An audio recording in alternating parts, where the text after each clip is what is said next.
Bonjour à tous, bienvenue sur la chaîne Mecha 4 chevaux. Comme d'habitude, je suis très heureux de vous retrouver pour cette nouvelle vidéo. La vidéo que je vous propose aujourd'hui, elle est pour faire suite à celle que j'ai fait récemment sur la révision du mécanisme d'embrayage. Donc là, j'avais expliqué comment on réglait un mécanisme d'embrayage avec un disque neuf. Et donc, je viens de remonter la mécanique donc sur ma 4 chevaux, la deuxième de 1961, et je me suis rendu compte qu'il y avait des vibrations que j'avais avant, mais qui se sont amplifiées encore plus au niveau du propulseur. Donc, on va détailler pourquoi j'ai ce phénomène qui s'est amplifié. Et donc, c'est pour ça qu'on va parler aujourd'hui du jeu qu'on va trouver sur les tourillons au niveau des trompettes de roue. Donc j'ai pas mal de personnes qui m'ont posé la question et j'ai trouvé sympa de faire une vidéo, de savoir comment on pouvait juger le jeu et comment on peut réparer le jeu éventuel qu'on a entre les tourillons et puis les logements via les dés de trompette au niveau des demi-coquilles de boîte.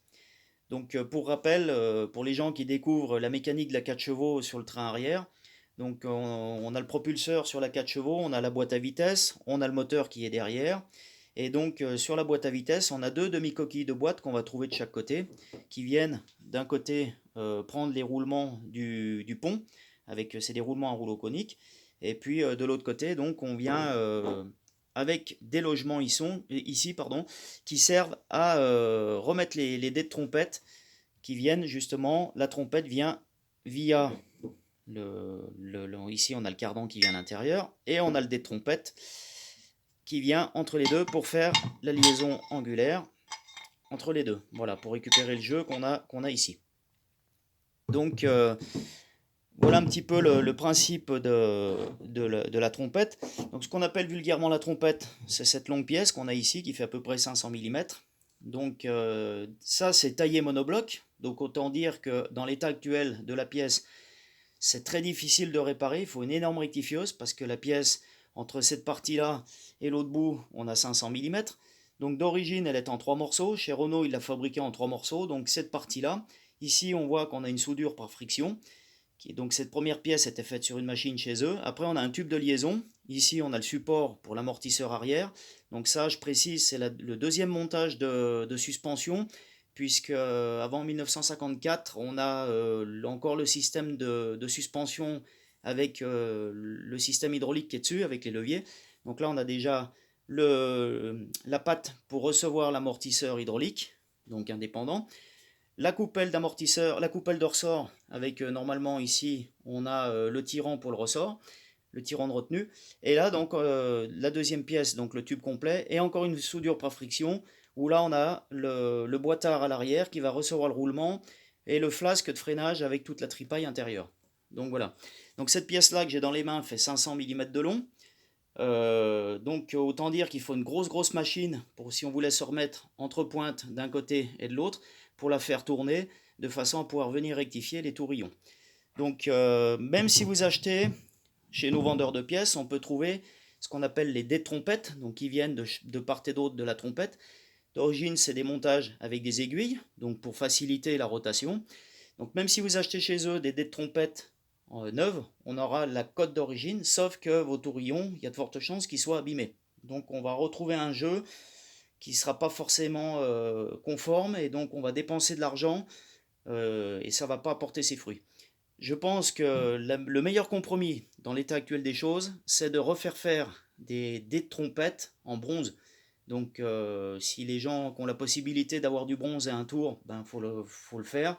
Autrement, allez voir un usineur qui va, vous allez avec chaque trompette, donc la gauche et la droite, et puis vous faites faire des pièces en cote réparation qui seraient vraiment adaptées à l'usure de chaque tourillon pour chaque côté. Et vous appairez bien donc chaque position de dés de trompette avec le tourillon associé, et vous refaites faire des dés en cote réparation en bronze. C'est le meilleur compromis qu'on puisse faire aujourd'hui pour réduire le jeu qu'on peut trouver entre les trompettes et les demi-coquilles de boîte. Donc je voulais aussi faire cette vidéo, je vais vous expliquer comment on peut juger donc un jeu au niveau de la trompette et au niveau du roulement de roue. Donc là on va faire un petit peu de place. Je vous ai fait, une simulation avec une petite pièce. J'ai fait une pièce qui, on va dire, qui va représenter, donc on retrouve les deux tourillons de la trompette, la trompette, le corps, avec le tube qu'on a ici. Et puis là, on suppose que c'est la roue. Je l'ai fait exprès justement flottante pour qu'on puisse expliquer. Donc ça, on a la simulation avec la roue du véhicule. Donc, quand on va regarder, on a dit que donc les demi-coquilles de boîte, la trompette venait à l'intérieur. Donc on est comme ça. En fonction de la géographie de la route, la trompette va monter-descendre pour la suspension. Sauf que aussi, avec les efforts qui sont transmis par la motricité, on a aussi un effort de déformation comme ça, ce qui se traduit par l'usure des tourillons et le marquage des aiguilles au niveau de ces derniers, au niveau des tourillons. Donc pour juger déjà si on a du jeu au niveau du roulement de roue, parce qu'on sait que c'est un petit peu le point faible aussi sur les trompettes de 4 chevaux, de Dauphine, enfin tout le montage un petit peu comme ça, on a un point faible au niveau du roulement là derrière. Donc le roulement qui maintient la roue est simplement un roulement rigide à billes, donc à une seule rangée de billes, contrairement aux véhicules qu'on a aujourd'hui qui sont quand même montés avec des doubles rangées de billes ou des rouleaux coniques. Donc on a vraiment une rigidité et là on a quelque chose qui tient vraiment la route, c'est le cas de le dire, quoi. Donc pour juger déjà si vous avez du jeu au niveau de la roue, vous allez lever votre véhicule avec un cric sous la trompette. On va se mettre dessous et vous allez lever votre véhicule depuis la trompette. Donc vous allez comprimer votre ressort de suspension jusqu'à décoller la roue. Ensuite, une fois que la roue est décollée, vous la prenez diamétralement avec comme ça, diamétralement opposée avec les mains, et vous allez faire un phénomène de tire-pouce comme ça. Et vous allez déjà pouvoir juger le jeu uniquement du roulement de roue. Parce que si on lève depuis la caisse, on va prendre en compte le jeu éventuellement du roulement, mais aussi on va être faussé par le jeu qu'on peut trouver au niveau des tourillons de trompette. Donc on va y aller par étapes, on lève sous la trompette avec un cric, on décolle la roue, on fait un tire-pouce comme ça et on regarde déjà un petit peu le jeu qu'on a à la roue. Si ça bouge beaucoup, ben peut-être que le roulement est déjà détruit ou qu'on a un système de pincement du roulement dedans. Est-ce qu'il est desserré? Est-ce que c'est usé? Donc ça vaut peut-être le coup d'aller déjà plus loin puis voir si on peut travailler à cet endroit-là. Ensuite, on repose le véhicule au sol et on déplace le cric qu'on va lever par la caisse. Donc on va se mettre juste derrière la roue et on va lever la voiture là en soulevant la voiture depuis la caisse. Comme ça on va lever la trompette et la roue en même temps. Et donc la trompette va être complètement libre puisque le ressort va être détendu. Et là on va pouvoir de nouveau avec la roue prendre en faisant un système tire-pouce. Regardez donc la roue, on va bien sûr retrouver le jeu qu'on avait vu avant. Et en plus de ça, on va peut-être voir aussi un phénomène où là, angulairement, on se rend compte qu'on a quand même du jeu sur les tourillons. Donc, il y a une possibilité pour rigidifier le train arrière. Ça existe un système de tirant que nos vendeurs de pièces nous vendent. Donc, qui part depuis l'arrière de la trompette. Donc, je vais reprendre le modèle d'origine pour vous expliquer. Donc il y a un système qui existe et qui vient se fixer là-dessous et qui part en triangle, comme si on voulait faire un triangle rectangle, et qui va s'approcher au mieux, donc sur l'attachement derrière au niveau de la traverse moteur, au plus près du point de rotation. Il faut vraiment idéalement, il faut qu'on soit en ligne au point de rotation pour avoir la meilleure triangulation possible, et ce qui va bien rigidifier l'ensemble et qui va justement compenser le jeu éventuellement angulaire qu'on peut avoir au niveau des tourillons. La seule chose, il faut vraiment qu'on soit au point de pivotement, parce que si on était un petit peu avant, avec la géographie de la route, on va avoir des tractions au niveau des efforts qui seront pires et qui risquent à terme de vraiment détruire tout l'ensemble d'oscillations qu'on a ici. Donc il faut vraiment faire une triangulation, puis se mettre vraiment en ligne au point de rotation des tourillons de trompette. Donc le kit il vaut à peu près 200, 280, 300 euros. Et donc moi j'ai regardé pour en faire parce que j'ai la possibilité de le faire.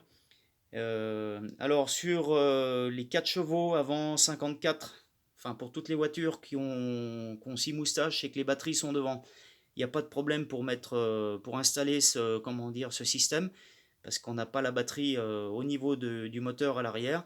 Pour toutes les autres, à partir de 54 où le moteur où la batterie est sur l'arrière droite du véhicule, il va falloir rehausser le coffre à batterie de façon à monter au plus haut pour donner du passage dessous pour pouvoir installer ces tirants de trompette. Voilà. J'espère que la vidéo d'aujourd'hui vous aura aiguillé un petit peu sur ces phénomènes vibratoires. Donc, donc pour rappel, quand on va mettre un embrayage neuf, on va transmettre un effort de rotation qui est très rigide, puisque tout l'ensemble est neuf. Et par un effet de boule de neige, toutes les vibrations, tous les jeux cumulés qu'on peut avoir un petit peu partout vont vraiment faire trembler le propulseur et puis donner un phénomène. Alors moi je vous conseille qu'au démarrage, c'est de lancer le moteur un peu plus et puis de vraiment faire cirer l'embrayage, surtout en première. Après, une fois que le véhicule est lancé, on a l'énergie cinétique qui prend le relais. Donc quand on va passer la seconde, on n'a plus du tout de vibration, puis la troisième, c'est vraiment parfait. Donc on peut aussi avoir, une petite parenthèse, on peut aussi avoir un phénomène vibratoire qui peut être aussi amplifié par les deux cylindres blocs au niveau de la traverse moteur sur l'arrière. Donc on a le cache de distribution. Et quand on regarde en bas, on a la poulie qui entraîne la génératrice. Et dessous, le moteur, il est fixé avec une traverse où là, on a les deux cylindres blocs en caoutchouc. C'est deux gros boudins avec deux pattes plates, deux fers plats qui sont surmoulés dans le caoutchouc. Donc ces caoutchoucs peuvent être abîmés et il faut les changer. Donc ça aussi, on les trouve chez nos marchands de pièces. On peut déjà regarder s'ils sont pas cuits, pas fendus, ce qui peut aussi faire qu'on a moins de rigidité sur le maintien du moteur et du propulseur. On a aussi les cylindres blocs au niveau de la traverse de boîte, la traverse ronde. En haut, on a les deux systèmes où on a on va dire les amortisseurs arrière. Et donc, peut-être qu'aussi les caoutchoucs qui sont dans la caisse du véhicule commencent un peu à être cuits. Et puis bon, ça serait pas mal de les changer. Voilà. J'espère que cette vidéo vous aura apporté des petites précisions. Si vous avez des questions et que je peux y répondre, eh ben, n'hésitez pas. C'est toujours sympa d'avoir des échanges avec vous. Donc vous m'écrivez à l'adresse qui est en bas de l'écran là. Et puis je me ferai un plaisir de vous répondre.